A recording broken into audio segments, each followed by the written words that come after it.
Massachusetts. October 10th, Dalton, Massachusetts, north to Crystal Mountain Campsite. We found the trail in the town of Dalton after a little bit of trouble finding the trail because the trail walked the road and we had to keep looking on the telephone poles for the white blaze. We drove down High Street to Gulf Road and reached a dirt parking lot. The day was cloudy and cool, and it was forecast to rain today and the next 5 days due to a tropical storm named Tammy that was coming up the coast into New England with flooding rain and high winds. Right now, it was not raining, although it looked like it would at any moment. The trail started off in a nice pine forest with some white birch trees and a mix of hardwoods. We saw a lot of color leaves that blanketed the ground. It was very pretty, even though the day was 100% overcast, although it would have been more spectacular if the sun was out. The trail started its climb up. It was not too steep, however, it was more of a climb than I had thought it would be. There were no views here, and we had passed a couple of gullies. We saw a perfect whole birch bark that was not even broken. It looked like the wood inside the bark just deteriorated, leaving only the intact bark. We had been hiking for a while, and were wondering if we were going to make the 3.8 miles to Crystal Mountain Campsite. We emerged at a power line, and we saw the sign for Crystal Mountain Campsite. The campsites were small with no tent platforms, just a big fire pit and a couple of areas for some tents on a dirt ground. We found the smelly outhouse, which was near the tenting area. We found the campsite register book, and someone had written in it that they had seen a bear nearby at a pond. I think it is just north of here, maybe Goose Pond. Another entry reported seeing a baby bear, and another one wrote that they had heard owls here. Dave said that he had saw a ghostly face in a log in the fire pit. He thought that it might have been a long past unknown AT hiker. We saw some chipmunks on the trail today and saw a large bird flying out from some brush. We also saw a very small toad in the leaves. We had heard some bird and chipmunks, and we were mostly alone on the trail except for 2 section hikers we saw right at the end as we were heading out. They were heading to Salisbury, Connecticut. October 11th, Outlook Avenue north to Marknople Lean-To. We started this section in the town of Cheshire on Outlook Avenue. The day was still cloudy, but luckily still no rain. The trail crossed through a couple of fields with some wildflowers that were still blooming. 2 different kinds of aster, some goldenrods, clover, some dandelions, and a different kind of waist-high purple flowers that we found out was called ironweed. We had nice views of the mountains and the fall trees. We saw a large bird flying up from the underbrush, and I let out a scream as it had startled me. We crossed a power line clearing and went through an area with lots of picker's brushes. Luckily, they were not on the trail. Then we started a climb, and some of the climb was steep, but then it leveled out a little again and went back up again into a beautiful pine forest. On our way up, we could hear songbirds. Then we started a steep descent, and we could hear water flowing way below us. Along the trail, we kept hearing a lot of birds, and in the distance, a woodpecker. We passed a vernal pool, and we heard a loud crashing sound that we thought might be a bear. We passed by some interesting large rocks, and then crossed Old Adams Road, a dirt road which headed to the Mount Greylock Main Road. The trail went up more steeper from here, and we reached an overlook for Kitchen Valley, but no views today, totally overcast. We met a thru hiker, a male hiker with a very large backpack heading south. He did not converse with us. It was getting more windy and colder as the fog was moving in. We reached Marknople Lean-To, where we were in October 2004. Our entry was still in the shelter logbook. Someone had wrote that cows had chased him in a field. We ate our lunch here and headed back. I had seen 2 turkeys on the way out that crossed the trail in front of us. Dave had missed them. We saw another ghostly face, this time in a rock formation. Dave said that Halloween was coming. On the way out to the road, we saw cows in the other field on the other side of the road.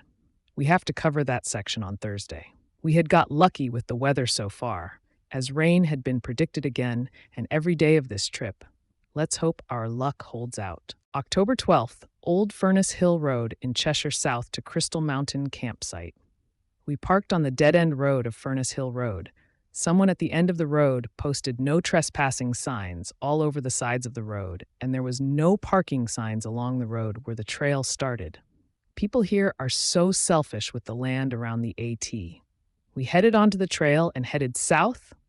The trail started to climb steeply with no switch back all the way up to the cobbles. The cobbles was a huge rock slab which had great views of the town of Cheshire Reservoir below and the surrounding mountains. Of course, Mount Greylock was in the clouds. Today was very windy and cold with 100% overcast conditions. Also, heavy rain had been predicted for today. We met an elderly man with a yellow dog heading up to the cobbles. He said that he was geocaching, using a GPS to find treasures that other people had hid in the woods inside a small box. A notepad was included to write down your find. You are supposed to take a trinket and leave a new trinket in the box. We continued on the trail and climbed to another rock and a semi-overlook. This one was blocked with trees. We noticed that there were a lot of white rocks with sand in this section. The trail went over a ledge and then descended. We crossed a few brooks and climbed and descended again. There was a lot of maple leaves in this area. The color was great, even with the bad weather. We found a lot of tree limbs on the trail here and passed Gore Pond and entered a swamp. This is the pond that someone reported seeing a bear in the campsite register yesterday. We did not see anything here today. We could not hear any wildlife today because of the wind blowing. We finally made it to Crystal Mountain Campsite. We were not sure that we were going to make it here today. We did not have time to finish eating our snack when it started to downpour. The rain was cold and the wind was blowing. We had got our rain clothing on just in time. We headed back in the cold rain and hiked the 3.9 miles back to our car. We just kept moving on the trail, and I was starting to get tired as we pushed it out to get back to the car and out of the rain. The rain had finally stopped. However, the wind was still cold and it was still overcast. It became peaceful in a way to hear just the wind blowing. We did not talk much, and the sound of the wind was meditating in a way.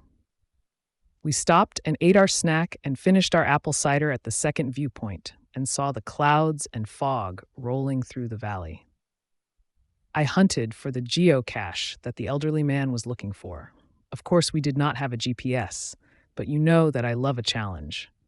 Well, I did not find it. I did not want to give up, but we were running out of time. We reached the car and drove the road following the white blazes marked on the telephone poles through the streets of Cheshire so that we covered the road section of the AT. We noticed along the route that there was nothing for the through hikers. No stores or shops for getting supplies. The hikers would need to know where to find these places along their route so that they could get supplies or to find a place to eat. We had seen a small bird where we had sat and ate our snack. However, all other wildlife seemed to be taking shelter from the incoming storm. Did they know something that we did not know? October 13th, School Street in Cheshire, north to Outlook Avenue. This will be a short section of the trail that we needed to connect. We parked in the Senior Citizen Center in Cheshire. It was raining again, and it was a cold rain and would last the entire morning.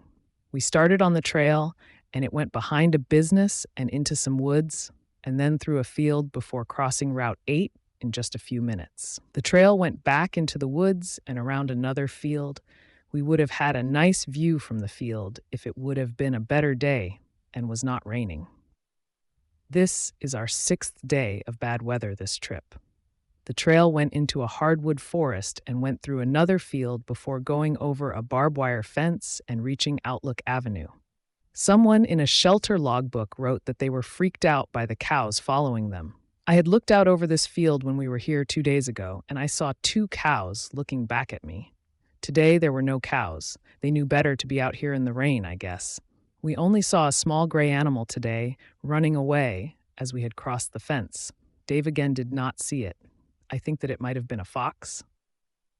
Same day Depot Street in Dalton, south to Kaywood Lean-To. We drove over to Depot Street near the railroad tracks. It is still raining and cold, and I was a little tired from this morning hike. We need to finish this section of the trail to join up where we were on May 6th, 2004. The trail climb up to Day Mountain It was a harder climb up than I thought it would be.